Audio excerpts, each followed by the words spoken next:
I have been away on a 12-day travel without any internet connectivity. So I'm a little bit behind on my wrap-up videos. And my boss, Bella, says it's about time to get down to it and tell you what I've been reading.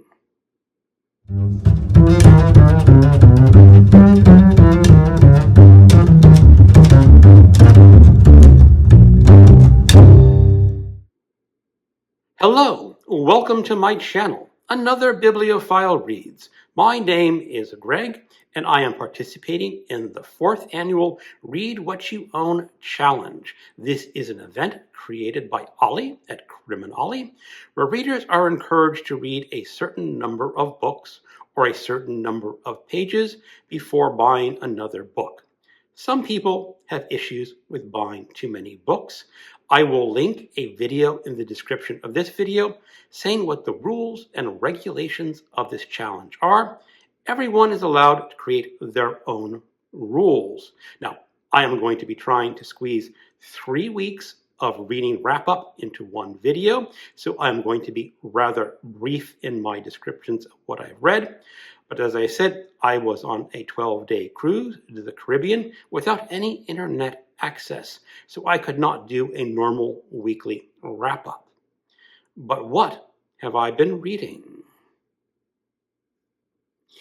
In the video linked in the description, I talk about some exceptions to buying some books, and I did buy a book. I had to buy The Arabian Nights because I have joined a reading group that is hosted by Sean D. Steadfast and some other booktubers to read all of the Arabian Nights. Right now, I just have volume 1, which is just about 1,000 pages, and then there's volumes 2 and volumes 3, also about 1,000 pages each. But I bought this book because I wanted to participate in the reading event and couldn't have done so otherwise. So that was an exception to the no buying book rule. I am only about 50 pages into this. It's a very slow read, or the project is going to be very slow, about 1.5 years to get through all 3 volumes. Not a whole lot per day, but I'm slowly getting through this. It's an interesting storytelling style, this ancient Arabic text. I will be talking about this a lot more in future videos. I am not going to be talking about the books in their reading order. I will be categorizing them by format. Before I even get to the formats of audio, print, and digital books, I want to talk about my one and only DNF. This is The Black Death by Gwyneth Cravens and John S. Marr. This is part of the Wasted Weekend project. This is an offshoot of Garbogust. It's sort of a way station to get us to August, where we get to read trashy books. I created a previous video where I had viewers vote among 7 books, or 7 trashy books that I should read. The Black Death was the winner. This book was originally written in 1977, and it is about the bubonic plague coming to New York City. There is a very good reason this book is out of print. It is dull. It is dull. It is dull. It is not particularly well written, and I got through about 98 pages, and I was thinking to myself, do I really want to read the next chapter? And I kept putting it off, and I decided, just DNF this puppy. There's no reason to read a boring, bad book. There's plenty of trashy books out there that are really exciting. The Black Death does not make that mark. Let me start off with the audiobooks that I have finished. The first one was Cujo by Stephen King. Lecton at Reading from the Depths is creating a series of videos where he talks about Buddhism in the horror novels of Stephen King. And when I heard that he was reading Cujo for February, I had to join in. I originally read Cujo when it was first published in the 80s. I did not think a whole lot of it back then, but upon the reread, or to say the listen, I'm coming to the conclusion that Cujo is actually a pretty good novel. Stephen King sets it up very well. It is very exciting. You have a woman trapped in a car with her young son, and you have a rabid Saint Bernard. I enjoyed it a lot. I especially liked the ending of this book. I think some people are disappointed with it, but I thought it was perfect. And if you read Cujo a long time ago and didn't think much of it, maybe give it a second look. There by Tommy Orange. I read this as part of the I'm with the Band book club run by MJ at Reading This Life. And this is to encourage people to read banned books. And this is the story of Native Americans in Oakland, California. There are many voices and characters in this book. When I first started listening to it, I thought, there are too many characters. There are too many voices. The audiobook has multiple narrators to help adjust to all these different characters. But once you get to the end, you realize why this book needed so many characters and so many voices. It's also subtle, but I can kind of understand why this book is banned. And essentially, I think it is banned because some people don't want to face the mistreatment of American Indians by the Caucasian Americans. This is actually a pretty darn good book, and many people should pick it up. And no, it should not be banned anywhere. The Fifth Heart by Dan Simmons. I read this for the group Holmes is Where the Heart Is, which is encouraging people to read the fiction of Sherlock Holmes, either by Arthur Conan Doyle, the original creator, or pastiche fiction. Now, this book is a pastiche fiction by Dan Simmons. Dan Simmons is one of the greatest science fiction authors and horror authors of the 20th century, but The Fifth Heart is not his best work. I rank it pretty low, even though there were some really fabulous discussions in this book, mostly with historical characters talking about writing of fiction. Mark Twain does show up in this book, and he has an excellent little dialogue talking about why the last chapters of Huckleberry Finn are such a disappointment. Now, that really is just an add-in to the book, doesn't really fit, but it was one of my favorite scenes. As for a Sherlock Holmes story, I don't think it is extremely successful. The Holmes in this novel does not quite fit the canonical Holmes in most stories. However, I'm not really spoiling it. In this story, the character of Sherlock Holmes realizes that he is a fictional character, oddly enough, in a fictional novel. It's a very strange metaphysical addition to the Holmes stories. Again, not really a great book by Dan Simmons, but it's not that bad either.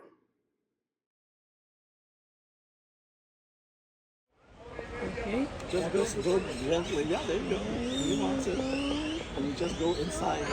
Yeah, there you go. Oh, I'm used to cat, not fur.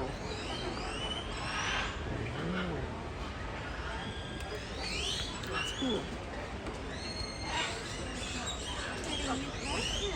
He is. Sometimes they find their wings and you can go under their wings as well.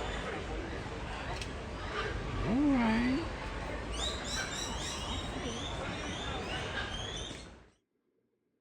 Now on to the books that I read on my Kindle. The first one I read was Lolita by Vladimir Nabokov. I'm actually going to show you a physical hard copy of this novel. This is the first American edition of Lolita, and it is one of the great American novels. It is one of the most aesthetically and beautifully written novels in the English language, but it is also a very divisive novel because of Humbert, the main character, and what he does with a 12-year-old girl. I will not go too much into it, other to repeat an often used phrase I have. This is not a sex novel. It is not erotica. It is literature, but you have to go into this book realizing what you're going to get yourself into. And if you do, maybe you'll realize what a great book it is. The Valley of Fear by Arthur Conan Doyle. This is the fourth of the Sherlock Holmes novels, and it is not the best. It is the worst Sherlock Holmes novel. Actually, it's barely a Sherlock Holmes novel. There is about a third of the novel which features Sherlock Holmes in the beginning, and then it's all a backstory of the characters in the beginning, and it's not a great backstory. I feel like Arthur Conan Doyle wrote an independent novel or novella and said, maybe I'll just wrap Sherlock Holmes into this. Not truly impressive. The Expert System's Brother by Adrian Tchaikovsky. I'm really beginning to like Adrian Tchaikovsky a lot. This is a short science fiction novel. It is about 175 pages long. It starts off, and I'm thinking, maybe this is a fantasy novel. It features a young man in a primitive village who gets ostracized by no fault of his own, and he has to go out and make his way in a world that does not want him. Slowly you learn that this is a science fiction novel, and it features humans on an alien planet who had to adjust to a hostile environment, and they have fallen in technology to primitive levels. I think it was pretty good. Not my favorite Adrian Tchaikovsky, but enough to say that I need to read more Tchaikovsky. A Place for the Dying by Jean-Claude Izzo. Izzo was a French crime novelist. This is his last novel, and it's not really a crime novel or a mystery novel. It features a homeless man in Paris. He's late 40s, and he wants to get out. Paris is very cold, and he's on his way to Marcel, where he grew up as a young man and had the early loves of his life, and he goes there to die.